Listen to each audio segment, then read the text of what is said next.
Super এইটের অত্যন্ত গুরুত্বপূর্ণ ম্যাচ নিউজিল্যান্ডের সাথে শ্রীলঙ্কা। যদি কোনো কারণে শ্রীলঙ্কা আজকে ম্যাচটি হেরে যায়, এখানে কিন্তু ফুল স্টপ লেগে যাবে যে তোমরা কিন্তু আর সামনে যাইতে পারতেছো না, বিশ্বকাপের স্বপ্ন তোমাদের এখানেই শেষ। একদিকে ভারত ঝুলে আছে, একদিকে শ্রীলঙ্কা ঝুলে আছে। এখন যদি আজকে তারা ম্যাচটা জয়লাভ করতে চায়, অবশ্যই কিন্তু শ্রীলঙ্কার দলে কিছু পরিবর্তন বাঞ্ছনীয়। কারণটা কি, ইংল্যান্ডের সাথে তারা ঘরের মাটিতে যেভাবে তারা হারছে, সূচনীয়ভাবে হারছে শুধুমাত্র ব্যাটিং বিপর্যয়ের কারণে।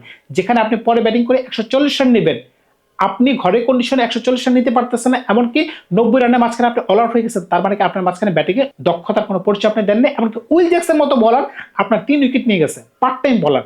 সুতরাং বুঝতেই পারতেছেন কেন এই দলে কুশাল পেরেরার মতো ব্যাটসম্যান, যে কিনা সানাদ জয়সওয়ালের বিকল্প ছিল একটা সময়, বা বিকল্প না, ভবিষ্যৎ সানাদ জয়সওয়াল বলা হয়তো, কিন্তু তিনি হইতে পারেন না যে কোনো কারণে। কিন্তু তারপরেও তিনি কিন্তু ভালো 4 ছক্কা বর্ণা বসা দিতে পারেন। এমনকি টি-20 ফরম্যাটে তার কিন্তু আধিপত্য কিন্তু এখনো বিরাজমান। তাহলে কেন আপনি কামিল মিশ্রাকে দলে নিলেন, তাকে বসায় রাখলেন, সেই প্রশ্নের উত্তর কিন্তু আমি খুঁজে বেড়াচ্ছি। এমনকি আসালাঙ্কা কয়েকদিন আগে পর্যন্ত যে কিনা দলের ক্যাপ্টেন ছিলেন, তিনি আজকে বেঞ্চে বসে আছেন। এই প্রশ্নের উত্তর আমি কি দিব ভাই? উত্তর দেওয়ার মতো নাই। কিন্তু শ্রীলঙ্কার টিমটা এরকম হওয়ার পিছনে আরেকটা কারণ কি জানেন?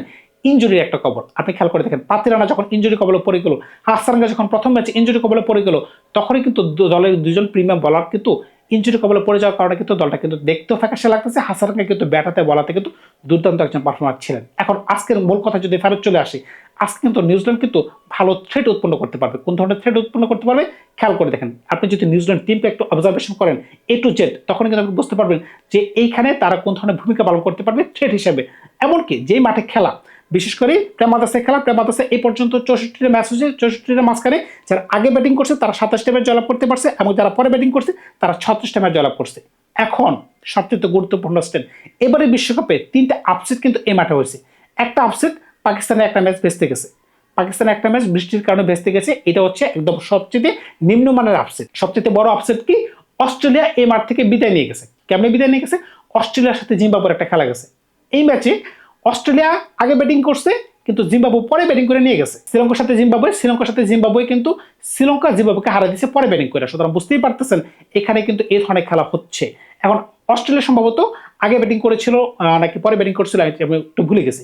এখন খেয়াল করে দেখেন, এই মাঠে কিন্তু আপসেট যেহেতু বেশি হচ্ছে, আজকের ম্যাচে যদি এরকম হয় যে নিউজিল্যান্ড তাদেরকে হারাই দিল, আপনি যদি অবাক হয়ে যান, তাহলে অবাক হওয়ার কিছুই নেই। নিউজিল্যান্ড টিম কিন্তু মারাত্মক টিম ভাই। আপনি যদি টপ 6 এর মাঝখানে খেয়াল করে দেখেন, অনেকগুলো থ্রেট কিন্তু শ্রীলঙ্কার জন্য অপেক্ষা করে। টিম সাইবার্ট বলেন, ফিন অ্যালেন বলেন, এমনকি গ্ল্যান ফিলিপস বলেন, তারা কিন্তু বিধ্বংসী ব্যাটসম্যান ভাই। তাদেরকে যদি 6 থেকে 7 ওভার দিয়ে দেওয়া হয় যে তোমরা মন করে খেলো, তাহলে কিন্তু তারা কিন্তু তখনই কিন্তু খেলা শেষ করে দিতে পারে।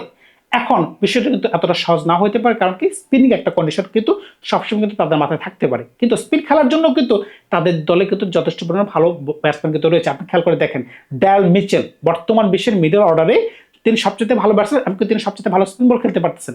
এমনকি এই দলের রচন রবীন্দ্র, যে কিনা বোলিংও করতে পারতেছেন, অলরাউন্ডার হিসেবে খেলতে পারতেছেন, তিনি কিন্তু ভালো ধৈর্যও খেলতে পারতেছেন, এমনকি 4 ছক্কা মারতে পারতেছেন। এমনকি মার্ক চ্যাপম্যান, তিনি কিন্তু ভালো ব্যাটসম্যান ভাই, বিধ্বংসী ব্যাটসম্যান। এমনকি স্পিনও তিনি ভালো খেলতে পারতেছেন, বিশেষ করে রিভার্স সুইপ তিনি যেভাবে খেলেন বা সুইপ যেভাবে খেলতে পারতেছেন, মারাত্মক। আপনি যদি 6 জনের মাঝখানে এই ধরনের মারাত্মক শব্দগুলো শুনতেছেন ব্যাটিং এর ক্ষেত্রে, 7 নাম্বার আবার 8 নাম্বারে কি বলবেন? 7 নাম্বারে মিচেল স্যাটনার, যে কিনা বিশ্বের 1 নাম্বার বামাতি বলার, বিশ্বের 1 নাম্বার, তার থেকে ভালো বামাতে বলার, মানে লেফট হ্যান্ড অর্থোডক্স বলার বর্তমান ক্রিকেটিং বিশ্বে একটাও নাই। 8 নম্বরে জিমি নিশাম, তিনি ভালো ব্যাটিংও করতে পারেন, ভালো বোলিংও করতে পারেন।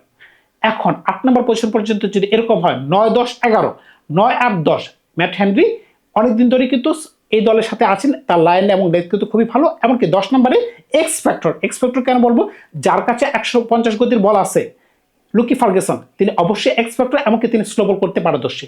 এখন শ্রীলঙ্কাকে কিন্তু পজিশনে খেলতে হবে। ঈশ্বরী এই দলের মেম্বার থাকবেন, যেহেতু শ্রীলঙ্কাতে খেলা, যেহেতু একটু স্পিন হওয়ার সম্ভাবনা আছে, আপনি কিন্তু কোনোভাবে এই দলটাকে ছোট করে দিতে পারতেছেন না। এখন অনেকগুলো থ্রেট কিন্তু শ্রীলঙ্কার জন্য অপেক্ষা করতেছে। এখন শ্রীলঙ্কা কিন্তু বাধ্য হয়ে কিছু পরিবর্তন করতে হবে। খেয়াল করে দেখবেন, আমি কিন্তু আগেই বলেছিলাম কেন এই দলে কুশাল পেরেরা খেলতে পারতেছে না, সেটা আমি বুঝতে পারতেছি না। অবশ্যই আজকের ম্যাচে প্রথম নিশাঙ্কার সাথে কুশাল পেরেরাকে খেলতে হবে। কুশাল পেরেরা যদি খেলে 3 নম্বর পজিশনে হয়তোবা কুশাল মেন্ডিস, 4 নম্বরে আসালাঙ্কা কেন খেলবে? আসালাঙ্কা কয়েকদিন আগে পর্যন্ত ভালো খেলতে পারতেন, যেহেতু উইল জ্যাকস একটু বোলিং এর সমস্যা করতেছে। আগের ম্যাচে আমরা দেখতে পাইছি, এমনকি পাবান রাতনাকে ওই ধরনের সেন্সিবল ইনিংস তিনি খেলতে পারতেছে না। অবশ্যই আসালাঙ্কাকে দলে ঢোকানো উচিত। 5 নম্বর পজিশনে কামিন্ডো মেন্ডিস, 6 নম্বর পজিশনে ধানুশ সানাকা। এই ব্যাটসম্যান কিন্তু মারাত্মক ভাই, তিনি কিন্তু ধৈর্য খেলতে পারেন, আবার 4 ছক্কায় বন্যাও বসা দিতে পারেন। তিনি 19 বলে 50 করতে পারেন, এমনকি বল হাতেও কিন্তু 2 থেকে 3টা ওভার তিনি করে দেওয়ার মতো সক্ষমতা রাখতে পারতেছেন। 7 নম্বর পজিশনে ওয়ালা লাগে, দুর্দান্ত ভাই, দুর্দান্ত।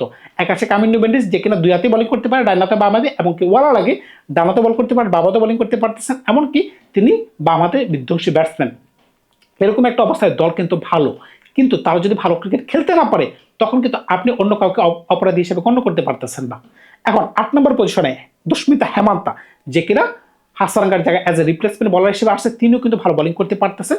9, 10, 11 এই জায়গাতে একটু তারা চোখ করলে চোখ করতে পারে, একমাত্র দুষ্মিতা চামিরা ছাড়া এখানে আপনি অন্য ধরনের ভালো বলার কিন্তু আপনি খুঁজে পাচ্ছেন না। আপনি যতই বলেন মাধুশঙ্কা, থিকসানা, তারা কিন্তু ওই ধরনের পটেনশিয়াল অনুযায়ী বোলিং করতে পারতেছে না। আপনি খেয়াল করে দেখেন থিকসানা ওই ধরনের পারফরমেন্স নাই।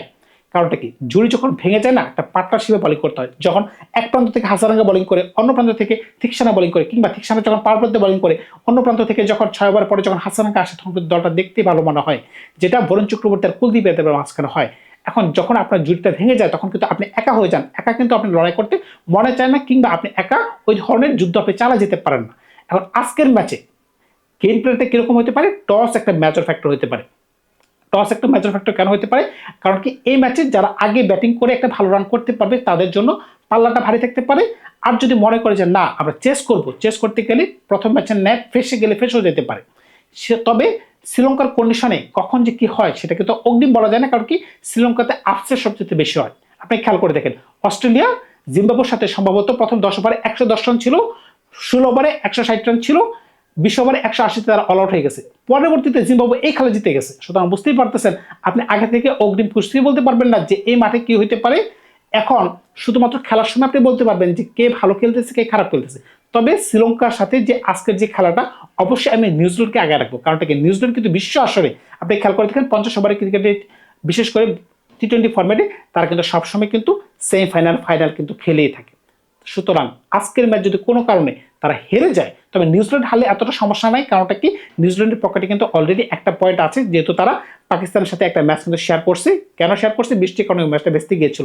এখন আজকে যদি কোনো কারণে শ্রীলঙ্কা হেরে যায় তাদের জন্য কিন্তু এটা নকআউট ম্যাচ। সুতরাং বুঝতেই পারছেন কোনোভাবেই সুযোগ নেই। এখন দলগতভাবে তাদেরকে ভালো খেলতে হবে, এমনকি ট্যাকটিক্স অনুযায়ী ভালো করতে হবে, ট্যাকটিক্স অনুযায়ী ব্যাটিং করতে হবে। আদারওয়াইজ শ্রীলঙ্কাকে আপনি খুঁজেই পাবেন না। নিউজিল্যান্ড কিন্তু খুবই ব্যালেন্স টিম ভাই। তারা বুঝতেই পারতেছে। আজকে কিন্তু আমি আগে রাখতেছি নিউজিল্যান্ডকে। ধন্যবাদ সবাইকে, ভালো থাকবে। আপনার নতুন কোনো গল্প নিয়ে খুব শীঘ্রই হাজির হবো আপনাদের সাথে।